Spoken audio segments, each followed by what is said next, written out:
Je suis venu m'installer en Californie parce qu'en fait, dans mon village, en France, on m'appelait le devin. Je faisais beaucoup de révélations, et notamment une qui s'est avérée exacte, dont je ne parlerai pas ici, puisque ce n'est pas le propos.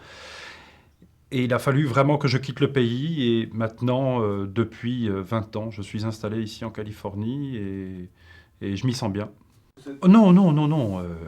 Non, non, là, ce serait vraiment de la science-fiction. Non, non, non, non. Je suis quelqu'un qui travaille avec des images. Donc là, j'ai vu un homme sur la Lune, marcher sur la Lune, arrivant avec une fusée. Voilà. Vous vous rappelez que c'était en 1950, j'avais à peine 10 ans. Donc, on a aussi l'imaginaire de son âge. Donc, une fusée, un homme marchant sur la Lune. Et je disais toujours à mes parents, on va aller sur la Lune en 1969. On va... Alors ça les faisait rire, évidemment. Ils étaient à la fois touchés, je pense, mais ça les faisait rire. Oui, j'ai effectivement toujours des images, notamment des images très très fortes en ce qui concerne en fait l'énergie nucléaire. Voilà, puisque nous arrivons vers la fin de l'énergie du pétrole. On l'a bien vu, ce qui s'est passé là sur ces dernières années. Et donc on va vers l'énergie nucléaire.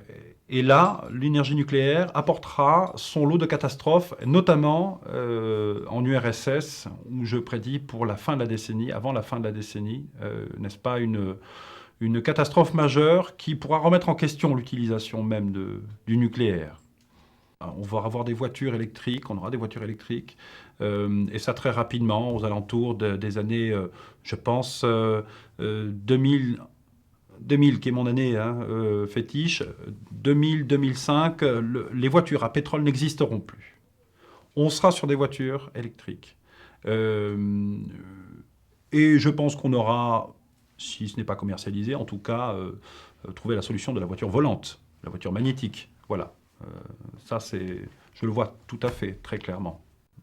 C'est relativement flou. Mais en tout cas, ce qui est certain, c'est que dans la première décennie qui suivra l'an 2000, l'Amérique sera attaquée. Non, non, non, non, non. Il ne s'agit pas d'une attaque à l'étranger, il s'agit d'une attaque sur le sol américain. Il s'agit là vraiment d'un nouveau Pearl Harbor. C'est un bombardement. Et je vois des villes comme Los Angeles, notamment New York, se faire bombarder, New York se faire bombarder, et ce, dans la première décennie qui suivra l'an 2000. Voilà, ça, c'est évident. Non, non, non, mais comme je vous disais, le bloc de l'Est, dans 10 ans, n'existera quasiment plus. Donc on peut imaginer qu'à l'aube de l'an 2000, non seulement ils seront nos alliés, mais en plus de ça, on ne parlera plus, enfin, je veux dire, on ne parlera plus de bloc soviétique. Non, non, non, là c'est très très clair. Les causes de ces attaques et les causes de ces conflits seront d'abord liées à l'énergie. Ça, c'est évident. L'énergie, le pétrole, la guerre du pétrole va rentrer bientôt en action et dans pas longtemps. Et deuxièmement, des problèmes, une guerre de religion. On revient sur des guerres de religion. Euh, oui, un changement qui sera une révolution populaire, puisque le peuple américain élira entre 2005 et 2012. C'est très clair là encore, un noir à la tête du pays le plus puissant du monde. Un noir sera l'homme le plus puissant du monde.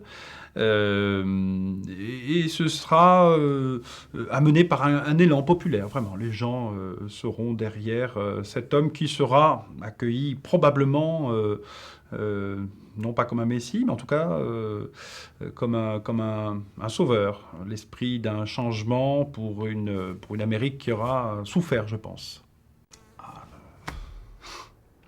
Le monde dans 100 ans. Alors c'est à la fois un fantasme pour moi, ça m'amuse beaucoup, j'essaie toujours d'imaginer, mais le problème c'est que je ne vois rien pour ces années-là, parce que malheureusement, en ce qui me concerne, je ne vois plus rien après 2012. Je ne vois plus rien après 2012.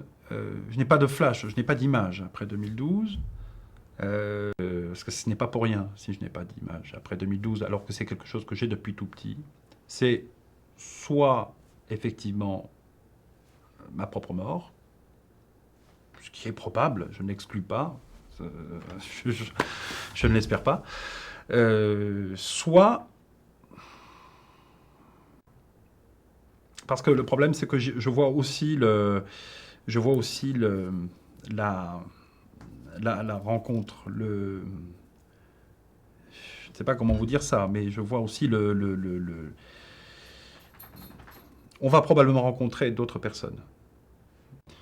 Oui, de rencontres, de rencontres, de rencontres extraterrestres. Voilà, le mot est lancé. Et en même temps, si vous êtes là, c'est pour qu'on puisse en parler. 2012, pour moi, c'est l'année de la rencontre. Euh, je ne sais pas s'il faut vraiment parler de formidable. Le problème, c'est que je pense qu'ils seront tellement en avance sur nous. Vous imaginez, ils viennent du fin fond de la galaxie. Pour l'instant, nous, on était sur la Lune. Mais heureuse, mais c'est un conflit. Vous écoutez ce que je dis. On va avoir la visite de gens qui seront bien plus puissants que nous. Il y a des perdants et des gagnants dans un conflit. Nous serons les perdants. Et je peux vous assurer que si je ne vois rien après 2012, c'est pour une raison bien claire. C'est que l'humanité aura disparu. Bon, mais on va arrêter là.